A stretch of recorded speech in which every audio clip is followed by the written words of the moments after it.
about how you feel if your vote was not accounted for. Good morning, everyone. My name is Bejans, and I'm going to be talking to you about the Green Movement in Iran. This issue is very important to me because I am Iranian, and it may be interesting to you, not only because it's a global topic, but it's mainly led by students your age.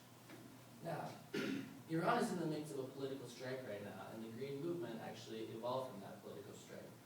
In a few seconds, I'm going to show you a very short clip of an incident in the protest. After that, I will explain to you first how and why the protest started, then we'll talk about its global effects, and finally we'll talk about technology and its role in the movement. Here's a short clip of a student protesting outside the University of Tehran.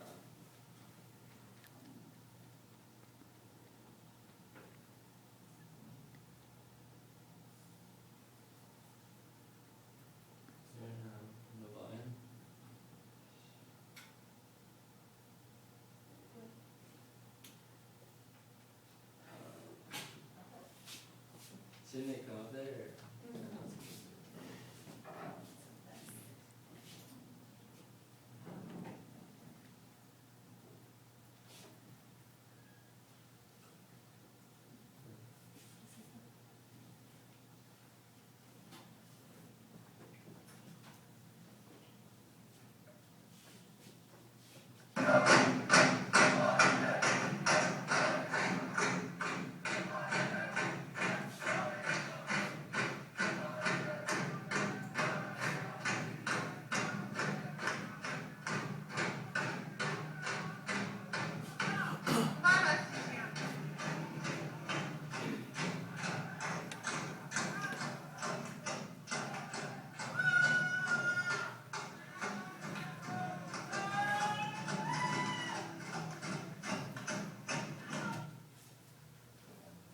That young lady clapping her hands was actually a student at the University of Tehran who was later taken by Iranian police and beaten to death for her actions.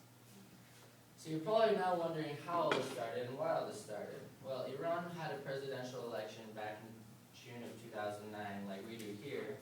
We had President Ahmadinejad running for re-election, which you may have heard his name on the news a few times. And then there was Mr. Mousavi, the opposition, which was a more moderate tone.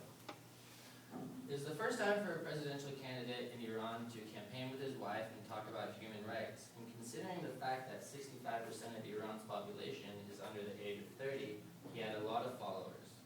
In his book, Why Iran's Green Movement Faltered, published in June of 2010, Johns Hopkins University Press writer Kevin Cross explains that nearly 65% of Iran's population is under the age 30 whom see human rights, a democracy, and simply want their votes to be heard. In previous polls leading up to the election, Mousavi was ahead by a great amount of the votes. And for Nejad to be a victorious 62% landslide winner was quite ironic. The day of the election passed, and that night the Interior Minister called the opposition candidate, Mr. Mousavi, and told him to prepare his acceptance speech. And the same night, military men invade the building where Mousavi was located and lock it up. The next day, the Iranian state media pronounces that Ahmadinejad is the winner. And as a result, millions of people came out on the streets in support of Mousavi, whom its selection of the media previously declared victorious. There were protests in every area of the nation. People had had enough and believed it was their time for their voices to be heard. In December of 2009, Amina Khan, a researcher for the Institute of Strategic Studies in Islamabad, who wrote the article, The Role of the Western Media in the Opposition Movement in Iran, stated that street protests led to clashes between authorities and supporters of Mousavi, who questioned the transparency and legitimacy of the election results. That led to further violence, injuries, and deaths. As a result, the opposition movement was created. Protesters were primarily wearing green as they were campaigning, holding green flags and anything green. Green was the color of Mousavi's campaign, which then became the color of the movement. You're now probably wondering, how did the world respond to all this? There were many rallies and protests in many countries in support of the protests in Iran. In countries such as Switzerland, Germany, Sweden, and France, and even here in the United States.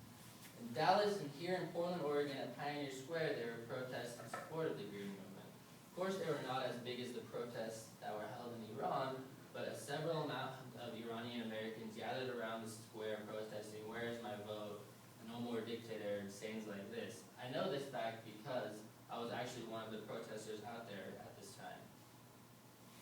In the book The United States and Iran, Diplomacy, Sanctions, and War, Middle East Studies writer Thomas Madier explains that for the first time in history, Iran had 44 Nobel Prize winners sign one petition raising awareness for human rights violations in Iran.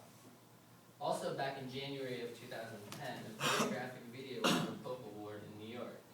And what was interesting about this is it was the first time that the award was ever given to an anonymous video. Of course, whoever recorded this video with their phone was a protester and wanted to remain anonymous. That's not all. Also, according to Omid Memarian, an Iranian writer for the New York Times, he acknowledges that in December of 2009, an image of the protest won the Wolf Press competition in Amsterdam. After the election, when the state media announced Ahmadinejad was the winner and the people hit the streets, at this point they kicked out about 80 plus foreign reporters, and they also imprisoned most of the local journalists and reporters. So you should probably now be wondering how the world heard about this, which finally brings me to technology. Now, it was actually students like you with cameras and all sorts of technology that we take for granted today. Social media networks such as YouTube, Facebook, and Twitter. All the videos, images, and gatherings were coordinated to these websites. And these websites are actually banned by the Islamic Republic of Iran. Although, however, in the article, Where is My Vote, published in June of 2010, PhD journalist Ahmed Nipur explains that protesters widely took advantage of the information and communication technologies, better known as ICTs, to disclose the regime's brutality through posting photos and video footage taken by mobile phones. Some have even called the post-election aftermath a Twitter revolution due to the astonishing role of social networking sites. The U.S. Department actually intervened with Twitter's yearly software updates because it was in the middle of one of the protests and they did not want the information flow to be interrupted. Getting information out to the world was not easy, but determined protesters managed to find a way to do so. Well, we now know how a presidential campaign grew into a protest and how a protest grew into a movement. And we've heard about its global impacts, which you are now a part of. And from this day on, I believe we will all look at our social media networks and technology with a